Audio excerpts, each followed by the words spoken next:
This is A New Angle, and I'm your host, Justin Angle, marketing professor at the University of Montana College of Business.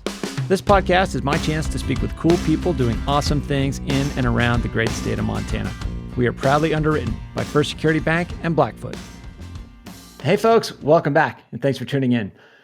Bryce and I figured it was high time we added some happiness to our Incentives and Instincts series. The last few have been a little bit dark. So we went after Missoula's authoritative source on happiness. In fact, this guy teaches a class called The Art and Science of Happiness. Dr. John Sommers-Flanagan is professor of counselor education at University of Montana's Phyllis J. Washington College of Education. In addition to his teaching and research, he is an active clinician, and he is the host of the alliterative Practically Perfect Parenting podcast. Gosh, I'm glad I got that out on the first take. John, thanks for coming on the podcast. All right. Thank you, Justin. And thanks, Bryce. It's great to be here. So much to talk about. I mean, Bryce and I have just generally been inquiring on kind of this contrast in our society between so many things going well and so many things not. Recently been focused on the not. And want to just touch base with you about the state of mental health in our region in particular. How are people doing? What's your sense of it? Well, I guess there's plenty of not going well, both regionally here in Montana as well as throughout the U.S. And so I don't blame you guys for focusing on that. Montana, historically, we are always in the top 5 in terms of the highest suicide rates in the United States. And most recently, I think we were number 2 or 3, but we are almost double the national average. It is way safer in terms of suicide to live in New Jersey than Montana. Nobody knows exactly why. There are a lot of hypotheses. So suicide is one indicator that we would say if we look at our region, we're not doing very well. Are there any kind of, I mean, you said we don't exactly know why. Do we have any kind of ideas as to why that might be? Well, I'd say the top 3 are probably number 1, isolation. Social isolation tends to be linked to higher suicide rates. And obviously in the Rocky Mountain West, there's a lot of social isolation. Number 2 is, high per capita access to firearms. And of course, using guns is the most efficient way to die by suicide. And so people who make an attempt, if they use a firearm, they're highly likely to die. And so that's another reason. Other reasons, maybe a little more speculative, probably some pretty high alcohol rates. Alcohol is a kind of emotional desensitizer that can give people a feeling like, I can get through the pain or my fear of dying by suicide. And so that might contribute. Some other things particular to Montana, we do have a pretty high population of veterans, and veterans in Montana, especially young veterans returning from combat, have super high rates of suicide. And then Native American populations, not so much older Native Americans, but Native American teenagers and young adults have very high rates of suicide. So those factors, I think, together are the best hypotheses about why we're always up there in the top 5. And do you have any sense for how COVID and the pandemic in general have either exacerbated or changed some of those dynamics? Well, it's interesting. One recent study, and this is a very recent study, where they tried to take a look at the social distancing and sheltering in place factor, and this was nationally, and so it wasn't just Montana, but they didn't find that there was any effect on increased suicide rates. On the other hand, I think it's probably pretty common sense that, again, more social isolation and more perception of social isolation, just people feeling like they can't reach out and get a hug or go out and have some beers with their buddies. And those perceptions that people are more isolated, I think over time will undoubtedly contribute to increased rates of depression, anxiety, and probably suicide. And so it's super important for us to find, well, what are the ways to increase a sense of connection and what are the ways that we help people deal with depression and anxiety from a distance. And that's a big challenge. There's a survey that the Census Bureau has been doing called the Household Pulse Survey, and they've included measures of anxiety and depression on that survey. And relative to a similar survey that was done last year that used the same 4 questions to assess symptoms of anxiety disorder or symptoms of depressive disorder, about 40% of the population nationally is experiencing at least one symptom of anxiety or depression. That's like a 400% increase relative to 2019. Now, Montana, because there is state level data in that survey, Montana has thus far been slightly below the national average because essentially we haven't had a statewide significant spike in, like we've seen in New York, New Jersey, Texas, Arizona, Florida.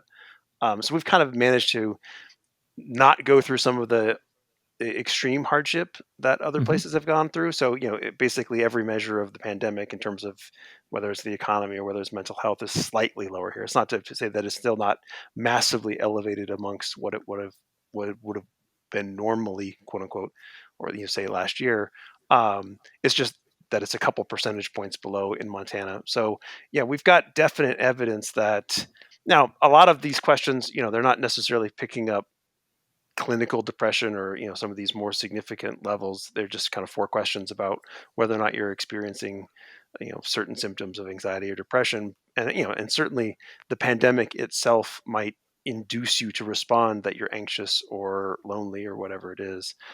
But it's certainly, yeah, John's right that this will show up eventually. I don't think it's shown up in actual suicides yet, but suicide ideation in one study was massively up as well, particularly amongst young people.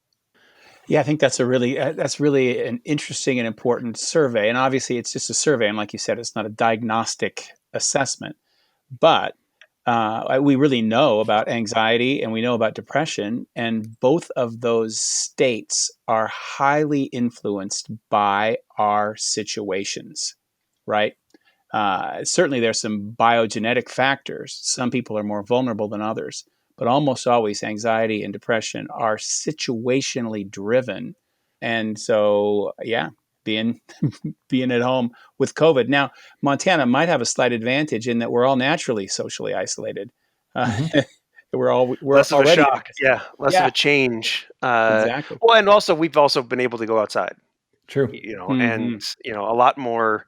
Certainly during like March and April, my conversations with people in other parts of the country and certainly other parts of the globe, I'm like, yeah, we still go outside and hike, and people are like, we've been trapped inside of our house. We can't even like go anywhere.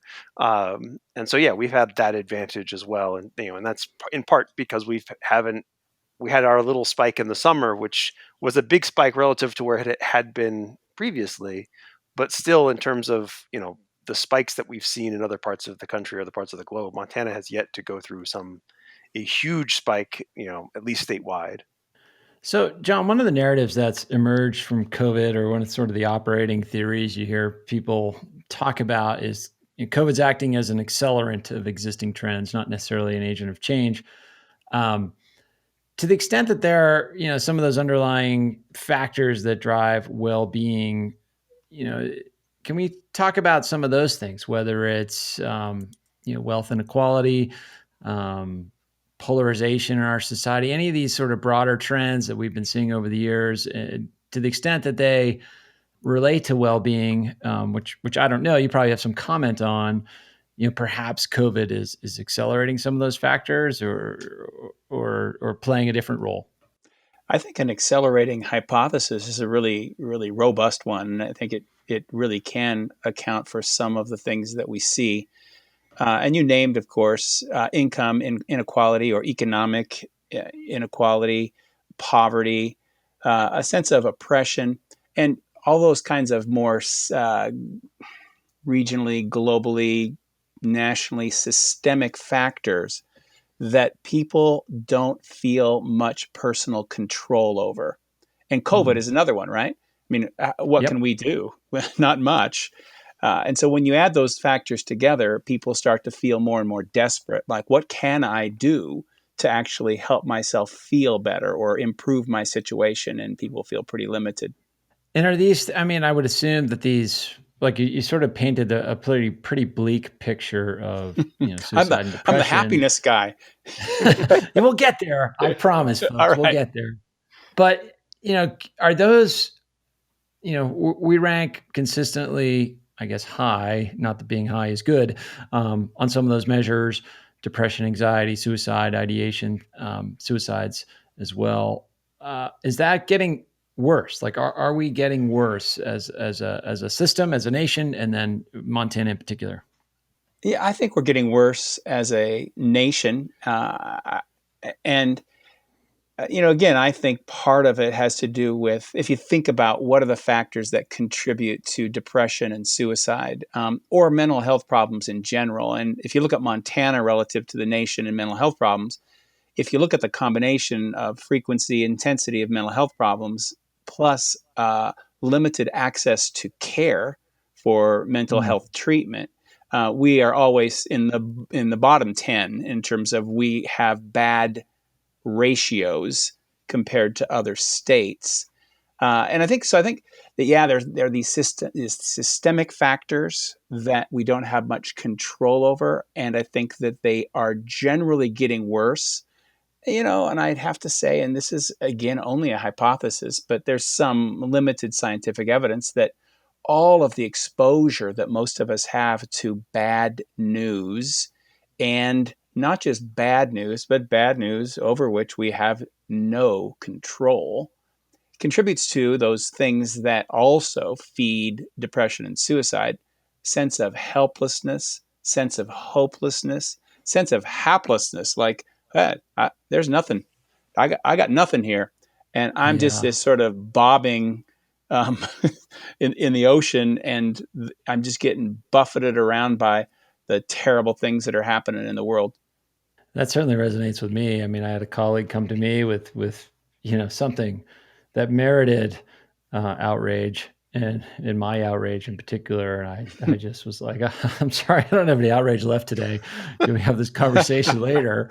Um, so let's flip the switch here, John. We've talked about kind of the state of play, but what can we do about it? How can we, as individuals and as a system, think about steps to be better, to have more well-being, to be happier? How would you even start thinking about this challenge?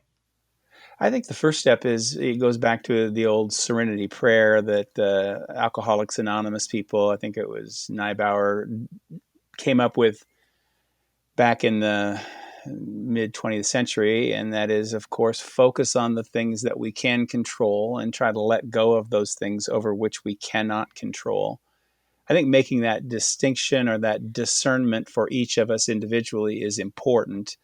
The people who write about mindfulness-based cognitive therapy, which is a nice approach, and it tends to have good empirical support for preventing depression relapse and sometimes for treating depression, they would say, our brains go in two different modes. One mode is problem solving. And of course, that's when you get outraged, like you felt, Justin, and there's something you can do about it. And you can come up with some problem solving or some plan for what you might do to be effective, an effective change agent, or at least to feel better about it in the here and now. And the other mode of brain functioning that they talk about is the mindful acceptance mode. And of course, we don't want to be mindfully accepting over things that we should be problem solving and working on. But we probably need to be mindfully accepting off and on more often than we are, because the more we get stuck in that problem solving mode, the more we're kind of bouncing our head against the wall, especially if they're factors that we don't have control over. So those are some initial things that come to mind to me about trying to take steps toward a little more happiness. The first thing is to be able to make a discernment between what we can control, what we can't control, and try to let go more often of those things that we can't control and focus more on the things that we can control. Bryce, it makes me think about some of the work you've done with your colleagues at the Rural Institute, trying to um, create interventions that maybe um, enable people to approach that mindset. Maybe you can talk a little bit about some of that work you do there. Yeah, so there's there's two parts to our, that I think come out of the positive psychology or other parts of psychology. So there's the part that John is talking about, which is, yeah, let's change how you think about your experiences. In particular, let's accept the things that you can't control. Let's change how you experience a barrier or some other impediment that we might think is affecting your well-being. The other thing that we do that I'd be curious to hear what John thinks about is we're also trying to get you to also change what you do. Uh, Mm-hmm. There's certainly some activities are associated with greater happiness, joy, or meaning. And particularly in our research with people with disabilities, we know that people with disabilities spend less time engaged in activities that are both generate happiness and generate meaning, or just generate meaning even without generating happiness.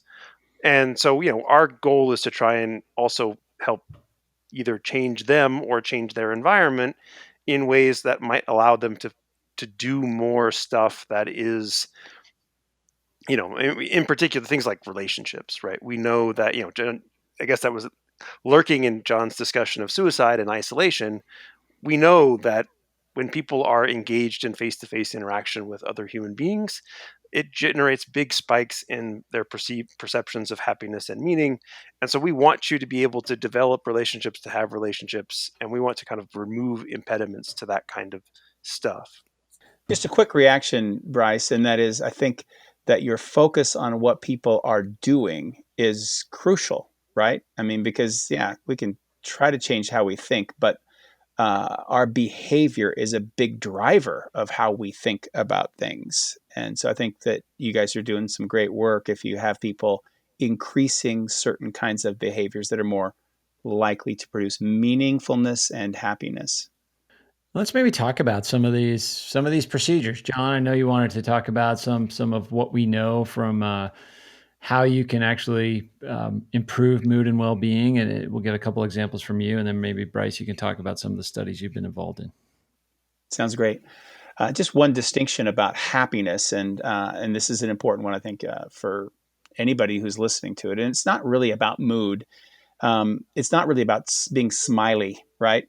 It's about really what Bryce was talking about: living a life that you can then reflect on and feel good about. It's what Aristotle referred to as eudaimonic happiness, and so it's living a good life. It's living a life that's consistent with our morals and our values that we can feel good about. And so if you think about that holistically, there are so many different dimensions to the way we are as humans. We can do kinds of physical things that will contribute to our well-being. And I know, Justin, you're big into running and other kinds of exercise. And of course, the more we can get people to exercise, the better their mental and physical health is likely to be. And that gets into the issue of incentives, and I want to stay away from that because I know you guys are experts, and so I'm gonna avoid that. But one really really quick mental based experiential activity that may produce more well-being for some people. It's always an experiment for the individual, right? I can tell you guys try this, but if it doesn't work for you, I would just move on to something else. But Martin Seligman wrote about a thing called 3 Good Things. It's very simple. End of the day, instead of reviewing all the things that went wrong, you simply write down 3 things that are good, or an alternative word is 3 blessings. So those 3 good things or those 3 blessings you write down, and then you spend a little bit of time reflecting on why did those good things happen. And that's the cognitive or the mental piece. It gets us out of ruminating on, oh, I did this terrible. I said this thing on their podcast, and I'm embarrassed, and I'm laying in bed and I'm thinking about all the things I said that were wrong. Well, Seligman says, turn the switch, focus on 3 good things, explain why they happened, and if you do that every night, you likely will feel better. And what's the mechanism there? What is it about it? What is it about elaborating on the reasons why good things happen that can contribute to well-being? I think it's both. It turns off the negative Sure. interpretations, right? And so we're not ruminating on those bad things that happened, and we're not personalizing and saying, and the bad things happened because I was so stupid, right? And so it turns off the negative, and then it just starts the brain a little bit. It gives the brain a little bit of practice at saying, hey, wait a minute, there's some good things happening. And here's how I'm bringing those good things into my life. And so you become a little more of an active agent in your life, or at least you start thinking that way a little bit more. And that's a good start. So we talked about the trend earlier, right? So we said, okay, this is getting worse in terms of all of our description: depression, anxiety, suicide ideation, etc. And you've just outlined some things that we think can help us do better. But why are we getting, in some sense, why are we getting worse at these things? Or are the trends independent of each other? Is something just, we're the same level at this stuff, but other things are changing, and we're now, we need this stuff more? I'm just trying to understand the dynamics in terms of what you understand for why we're ending up in the bad spot that we are descriptively, given the explanations that we've offered in terms of how do we do better or why are we getting worse? Yeah, and I think you actually put your finger on it earlier when you said something about changing behavior and changing habits. I think right now we are a pretty habit driven society, and that those habits continually get worse, even though most humans that I meet understand that if they engage in physical exercise, they will feel healthier, or if they have more meaningful social connections, they'll have more of a positive emotional state, or if they engage in some kind of spiritually meaningful activity for them, that they'll feel better.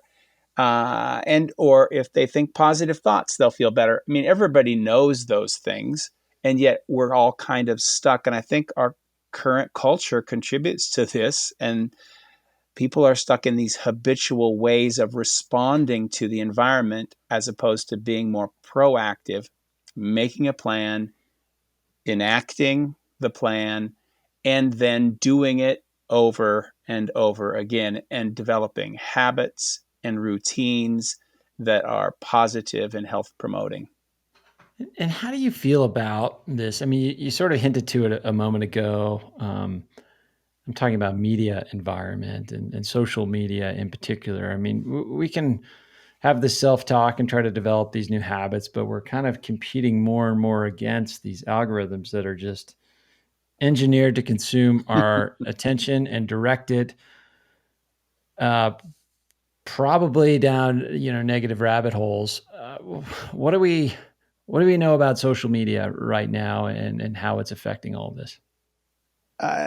Social media can be terribly fun, whether it's TikTok or Instagram or Facebook or Reddit. The young people I talk to, I mean, depending on their age group, they're spending more time than even they say they want to in Mm-hmm. those social media platforms. And there's a fair amount of research that suggests that the more social media use, the higher the level of depression. Some of it's a little bit causal, some of it's correlational, right? But it also is good common sense, and that people need to break away. They need to get outside. And like you guys had said about COVID, in Montana, we can go outside. In fact, our governor said, go outside. Mm-hmm. We live in Montana. And so it makes sense to do that. And people feel better. And especially if they're not staring at their phone when they're outside. A New Angle is brought to you by First Security Bank and Blackfoot, two cool companies doing awesome things all over Montana. This is Sam Schultz, and you're listening to A New Angle. But so here we are on a podcast talking about this, and I think most people who would hear us would agree, and they're, oh yeah, sure, yeah. And yet there's you guys tell me you know more about economics, how much more money is spent in the marketing and the development and the promotion of TikTok and Instagram. Oh yeah, I mean it's asymmetric warfare, It's not right? fair. It's not Uh, fair. yeah, I mean the tables have turned, and I think that is actually a premise that Bryce and I haven't yet investigated on this series is kind of this ad model Mm. that has sort of driven a lot of how we've kind of built the internet at this point. It has huge problems of perverse incentives and creating all kinds of problematic behaviors for actors on all sides. I think if we were to know what we knew now, I'd like to think we would design the internet differently. Bryce, that's not something we've touched on yet, but what's your thoughts on the ad model, social media in general, and contributing to happiness and well-being? Well, I mean, obviously, it's hard to study this. It's so ubiquitous. There's lots of things going on. What are we even talking about with social media? Yada yada yada. Hopefully, we'll learn more as we go forward. But it's it's certainly hard to ignore the massive spike in depression, anxiety, and suicide ideation amongst adolescents that started 10 years ago. And well, what happened 10 years ago? Oh, everybody got phones and that were basically supercomputers in their pocket. And what did we put on those phones? We put Facebook and Twitter and Instagram, and now we have TikTok. It's ubiquitous. So it's certainly hard to look at these spikes and, I mean, real significant changes in terms of our collective mental health and not go, well, what changed? And look to that. Now, that doesn't mean that we've proven it, Mm-hmm. but we do have some studies that certainly are suggestive. So in 2018, some people, including a friend of mine named Matt Jenskow, they paid people to disable their Facebook accounts randomly. And then they were able to see, well, what happens when we essentially get people to go off Facebook, and they did a bunch of stuff. And well, what happened? Well, if you don't have Facebook, you start spending more time engaged in face-to-face interaction with humans. You say you feel better about your life. And yet when the experiment's over and they say, well, you can go get your Facebook account back, they actually ask people, questions about willingness to pay or willingness to accept. And essentially people were willing to pay a lot of money to, given the other data they provided us, make themselves worse off, which basically kind of suggests that, people are kind of addicted. These are kind Mm-hmm. of the properties of addicted goods. And so, yeah, if I'm going back in time, uh, just literally knowing what we know now, not knowing what we're going to know in the future. Hopefully, we'll know more in the future. Yeah, I would certainly think that we would want to redo the internet and social media so that it is not triggering as many of these things that John talked about at the beginning in terms of exposing us to a constant outrage cycle of things that we can't control. If it's not doing that, maybe it's making you feel bad because of relative comparison of your life to the cultivated life that you're seeing, because you don't have the ability to be like, this isn't reality, right? This is a cultivated perception of reality. And we can go down the list of things that have been hypothesized for why this is dangerous, but there's a lot of good that comes from these types of connections and whatnot. And I was teaching a class on social networks when Facebook was founded at the school that I was at. So we spent a lot of time, and I had, optimistic hopes for it. But in terms of, it allows you to keep in touch with people, and those keeping in touch with people makes it easier to now reach out and maintain actual real life relationships and yada, yada, yada. But I'm increasingly like, okay, well, that was a nice dream. The reality of it is, as exists now, it seems to be not. It's not something that, I mean. Look, I go on Twitter and tweet out things that I produce, and I have a cultivated feed of largely academics because it allows me to keep up on research. But I try and avoid the rest of social media personally. Yeah, that seems pretty wise. And we're thinking of re-engineering this business model, or even sort of setting aside all the data privacy issues that kind of underlie all of it and drive a lot of the ability of these businesses to do what they do. John, I wanted to pivot the conversation to your class, the Art and Science of Happiness. One thing that caught my eye, I think it was last spring in the midst of your class, you had a blog post talking about how your class has been criticized as why on earth is it, or the fact that this class is taught and being offered by University of Montana is a sign of the problem. And you have a pretty convincing counter case to that. Yeah. Just give actually tell us about your class and tell us why it's important. Yeah, well, we decided to do the class. Rita and I decided to kind of formulate the class and implement it at the University of Montana, just because if you look at the data on campus, the health and mental health data are not good, and Mm-hmm. these kinds of classes also have been helpful for students around the U.S. Obviously, Yale and Berkeley and many other schools have had their happiness classes. So we thought, well, let's Isn't do it it at the the most university. popular class at Yale University? Isn't it? It is. It's also the Yeah. most popular. It was the most popular at Harvard, right? And so we thought, well, let's do it at the University of Montana because you could go online and take it in some kind of distant format, but we wanted to do it face to face and we wanted to do it with some of our students. We thought it might help with retention. We thought it might Mm-hmm. help with mental health. But then, of course, there is also a body of research that it is based on. In 1998, Martin Seligman became president of the American Psychological Association. And before that, most of the emphasis in psychology was on what's wrong with you. So Bryce came to see me in counseling. I'd be thinking, what's wrong with you? I need to do an assessment and figure out what's wrong. And really, Seligman, who was much more of a cognitive and social psychologist, flipped that around and said, let's look at what's right with people and what's right with their behavior, and let's develop this thing called positive psychology. And so he was really the person in psychology who shifted the conversation. And since then, there are a couple of scientific journals. They publish a lot of research on this. And so it is an academic pursuit as well as something that could help with University of Montana retention and could help with our student mental health. And so those are the three reasons why we really thought, hey, this is something we should offer. And then we put it together and we decided, we're not going to just do it exactly like Yale or Harvard or anybody else. Let's do it like we want to do it at the University of Montana. And then I have a student who's doing his dissertation on the effects of the class, and he got a control group. And so he's actually in the process of data analysis now, so we don't really know anything yet.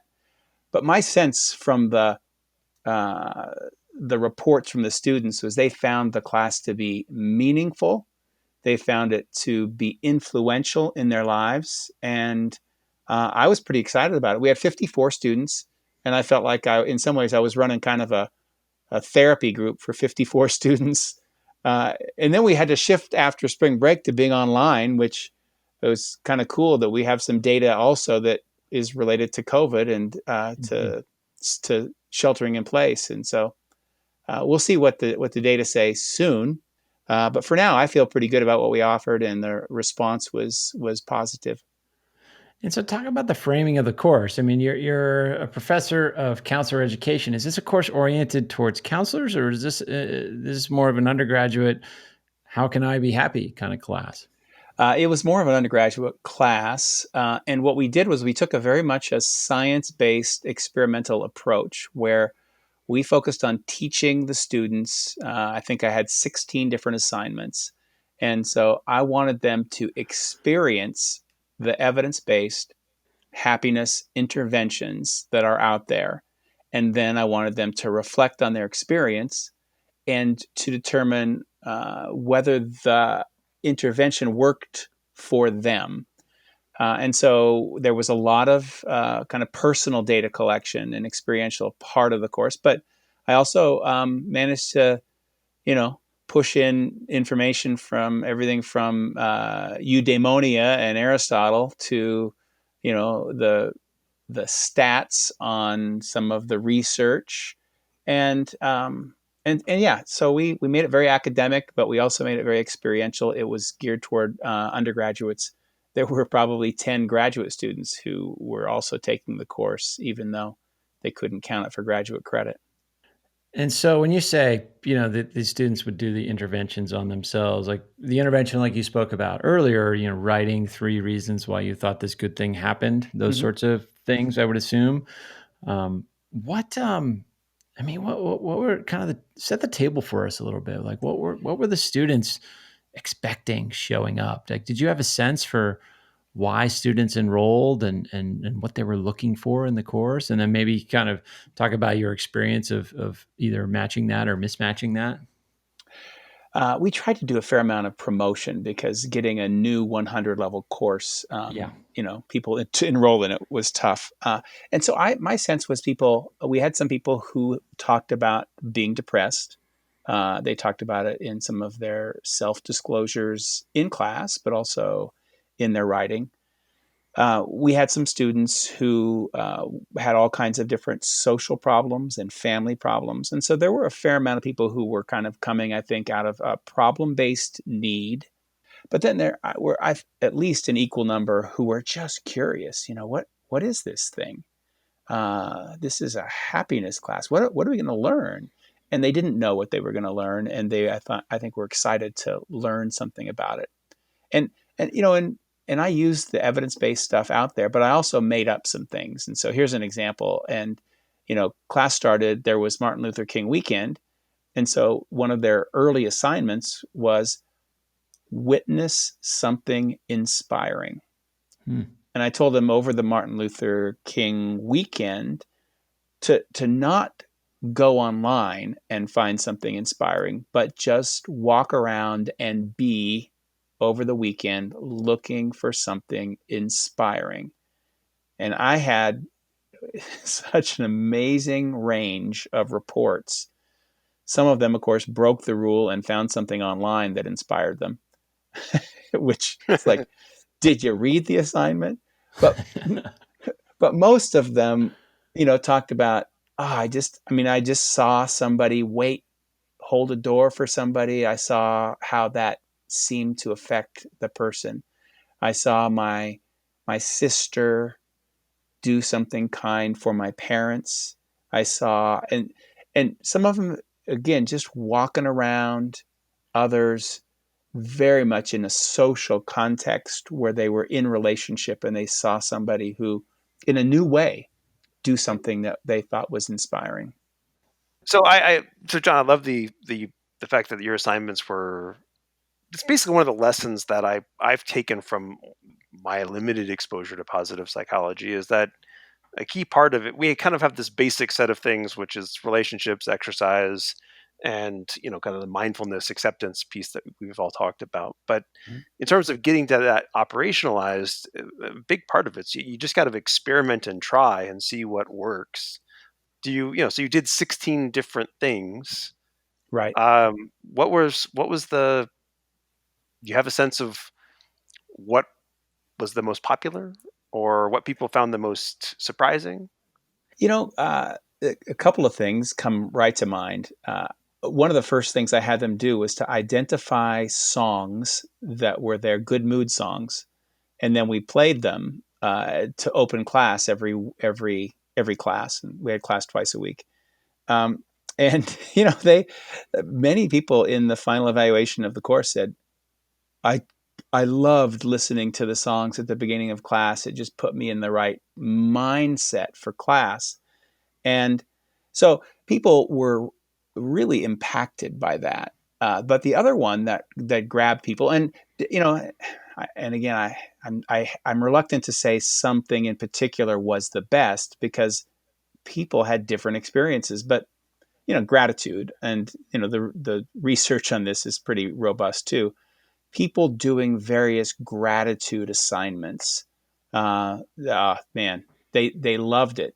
They also loved the thing called savoring, which is to extend your emotional experience of positivity a little longer and make it a little more intense.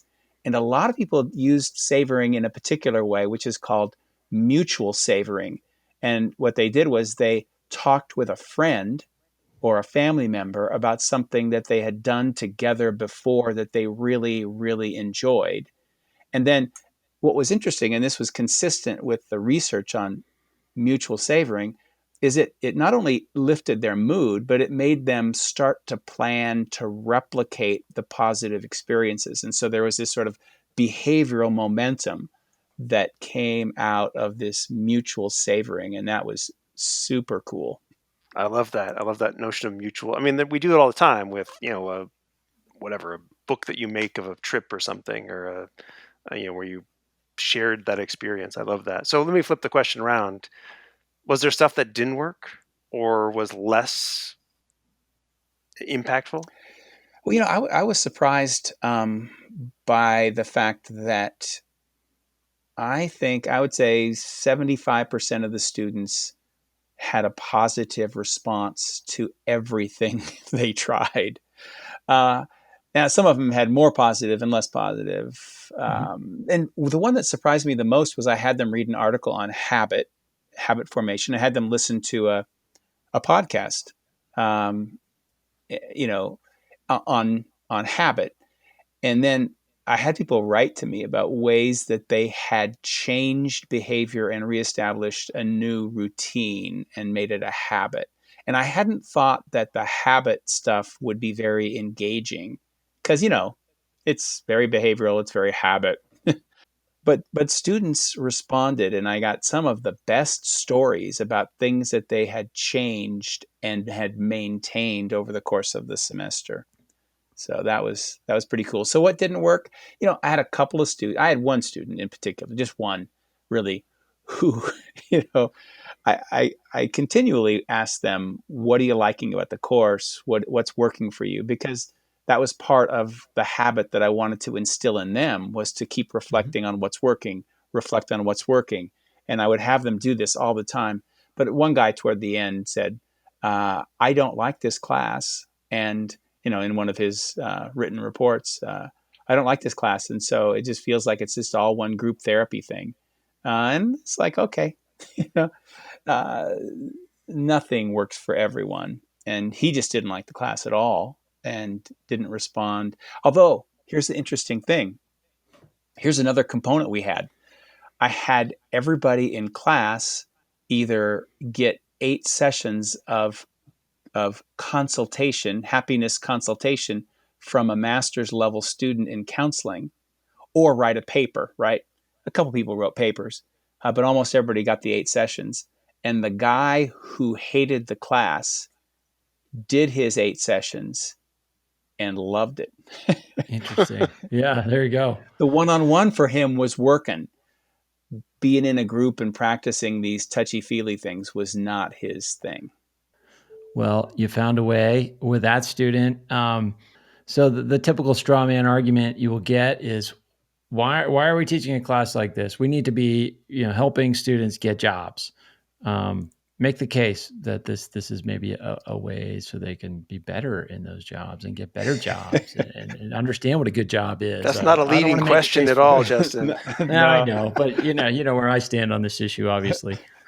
Well, it's aside from the fact that we should study history, and this begins with Aristotle, right? Aside from the fact that we should study science, and this is science, aside from the fact that we should study philosophy, I mean, those things are things you do in academia and you should do. In addition, as you guys know, in the business world in particular, they call them soft skills. It's sort of a pejorative term, but people who, the research on happy people are more productive people. Happy people are more helpful people. Happy people are better people. We're better at work. We are better at home. We are better in our communities. Why not teach people how to control just a little bit better their state of mind and their emotional state? Why not give them a little more empowerment in that domain? They will do better at work. They'll do better at home. They'll do better in the community. It's just true. How much better? It's not magic. It's not going to make everybody, oh, no, I've had a happiness class. I'll be a better employee. Well, if you work on it and you have a happiness class, both those things, I think the odds are pretty good. That's a pretty winning sales pitch for me, John, and probably an appropriate moment to bring the conversation to a close. I can't thank you enough for joining us today, and I feel happier just having heard your voice. But how can people find you online, John? How can they learn more about your work and so forth? Well, the main place, of course, is johnsommersflanagan.com. It's a little blog that I have where I post mostly stuff related to counseling and psychotherapy and happiness.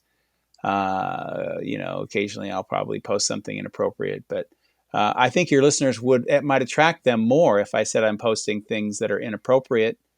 So yes, Maybe. That's the place to go. The Practically Perfect Parenting Podcast. I do that with Sarah Polonchek, who also has a doctorate in counseling. And she and I talk about how to be better parents, but recognizing that no one is a perfect parent, and we ought to throw that idea out the window.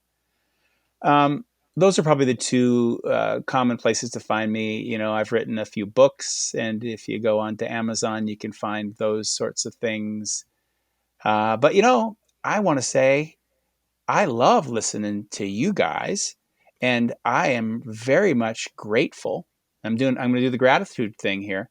I'm really grateful that you guys are doing this podcast and helping people to be more aware of how they can contribute to a better community and society. And I feel like you guys do a great job of that. Bryce, any parting shots from you? Yeah, I'm going to give you one tip, John. Don't refer to these as soft skills. That this whole notion that there's some sort of thing that we call soft skills, they're deep skills. And they're deep skills that they really are productive and valuable. And you have to work on these things. You're absolutely right that just taking one class doesn't solve the issue, but taking a class makes you aware that there is a path towards greater happiness, greater meaning. And by doing that, you're going to hopefully be more resilient. And resilience is the key to productivity and, at work, but also at home. I know this is going to be a shock. It's going to be a shock, Bryce, but I totally agree with you.